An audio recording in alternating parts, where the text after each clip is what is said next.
This is an extremely bad way of designing an archetype so far. This archetype is going to need a lot of cards to justify its existence.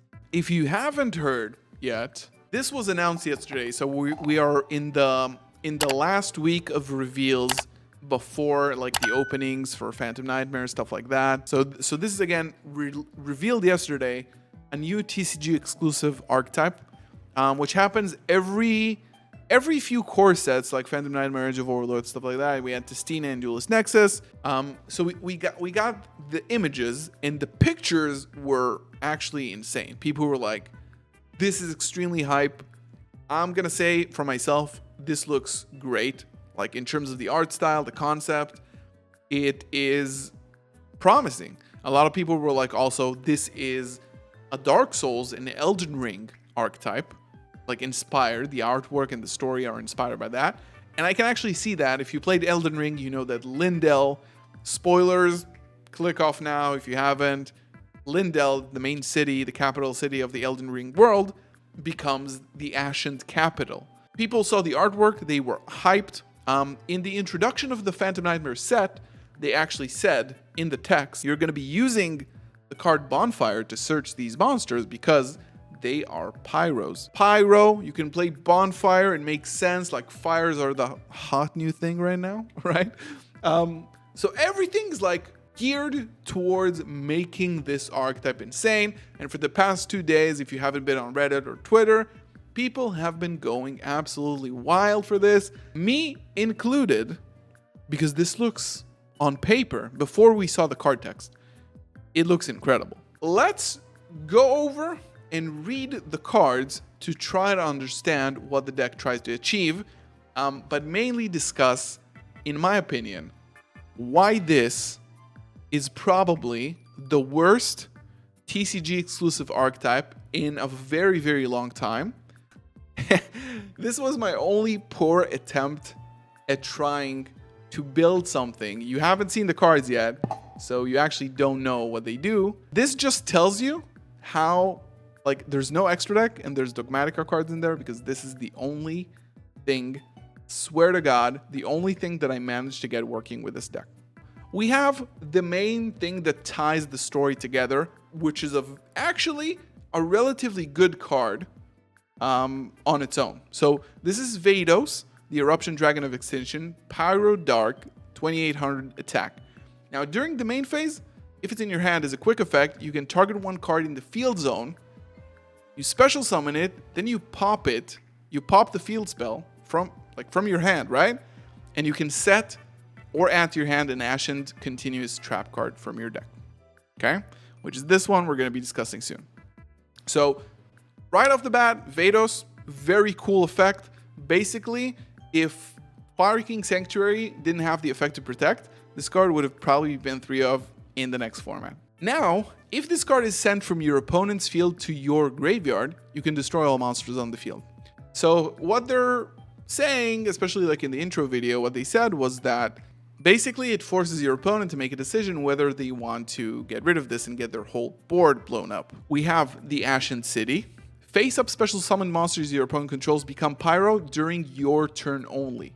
Already, almost a good effect that they turned into a bad effect because it only happens on your turn. If this card in the field zone, no matter which field zone, is destroyed or banished, you can special summon one Ashen monster from your deck. The field spell doesn't add on summon, doesn't actually have an effect on the field. And then we have the monsters. So we have the Priestess, we have the King, and we have the Hero. The Priestess is level 4 Pyro, so of course you can use Bonfire. Every single one of them can special summon themselves once per turn if you have Obsidian on the field. So she summoned on normal special, you add one Ashen card from your deck, and you have the King, which is an ignition effect. During your main phase, you can special summon an Ashen monster from your hand. Or if your opponent controls a monster with 2800 or more attack, which is this one because you put it on their field prior to this, you can special an Ashen monster from your deck. And then we have the Hero. Again, you can special summon it if the field spell is on the field. And it has a quick effect during the main phase where you can target one Pyro monster on the field and destroy it.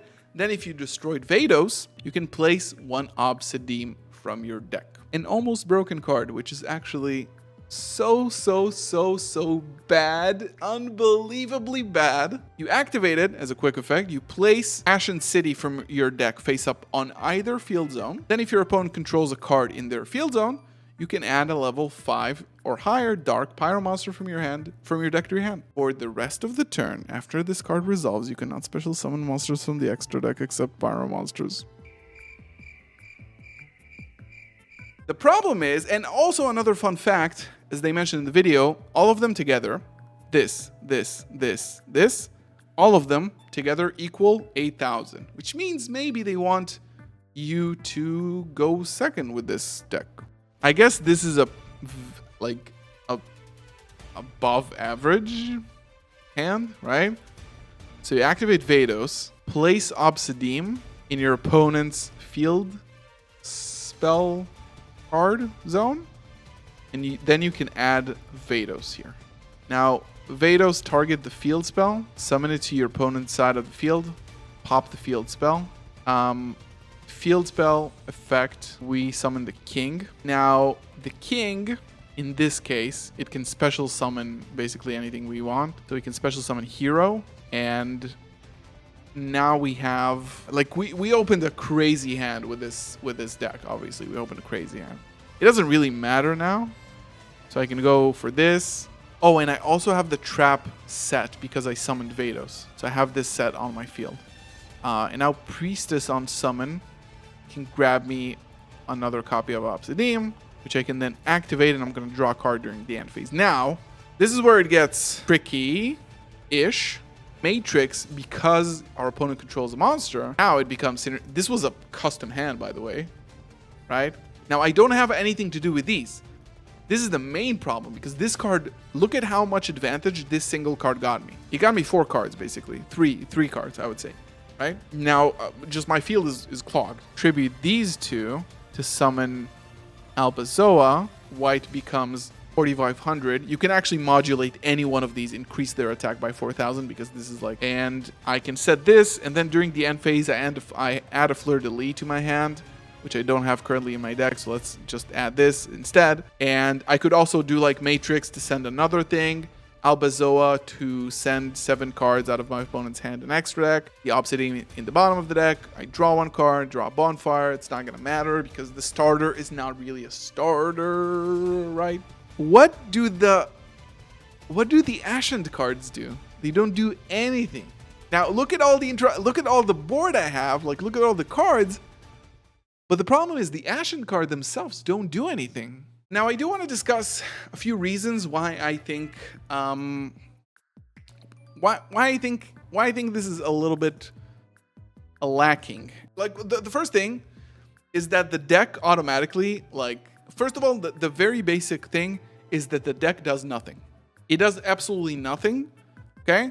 It has a quick effect pop to a pyro, which it doesn't even matter that it's a quick effect, to be honest, because the field spell turns your opponent's monsters into pyros only on your turn.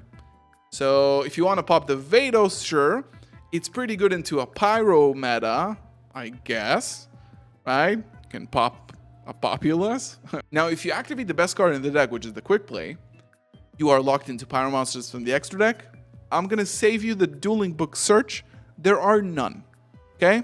There are no usable pyro monsters in the extra deck, except maybe for Infernal Flame Banshee. But, which is another problem with the deck, there is no synergy between the monsters. There is a level 4, 7, 8, 9. Okay, so essentially you put 3 bodies on the board. You give your opponent a monster that is stronger than all of your monsters. Now, hey, but if they want to play, they have to send it to the graveyard, which means that you can pop their entire field, or the entire field in general. Well, guess what?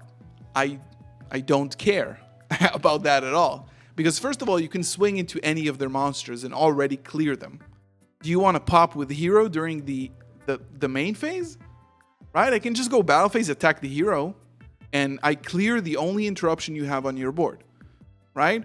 Now I can technically summon a fire monster, go up into Hida, and link off your monster, your Vados. Now, do you want to pop my entire field? Absolutely, sure. Hida effect, search anything from the deck, start my combo. So the basic resource loop that they introduced with the deck doesn't do anything at all. But essentially, like, there's no interruptions. You can't use your extra deck, and it doesn't really do anything, right? So the end board is very easily outable, right? You have the 3 Ashened monsters. You have the Vados. The very, like, scratching the very surface, it's not even clear what they're going to do with it. But I can tell you guys one thing. This archetype, seemingly, based on what I see, what I've seen, what I've talked to people, what I've read in the past few days, since yesterday, since it was released, this is not playable on release. In my opinion, not worth it to pick it up, but it is kind of guaranteed that this is going to get another wave of support. At the very least, there is some sort of concept here, but the fact that it's not even playable on wave 1 makes it really, really hard to justify, like, buying any of these cards. I don't know. I'm really happy to hear what you guys think about this. Honestly, right now, this is extremely bad way of designing an archetype so far. This archetype is going to need a lot of cards to justify its existence.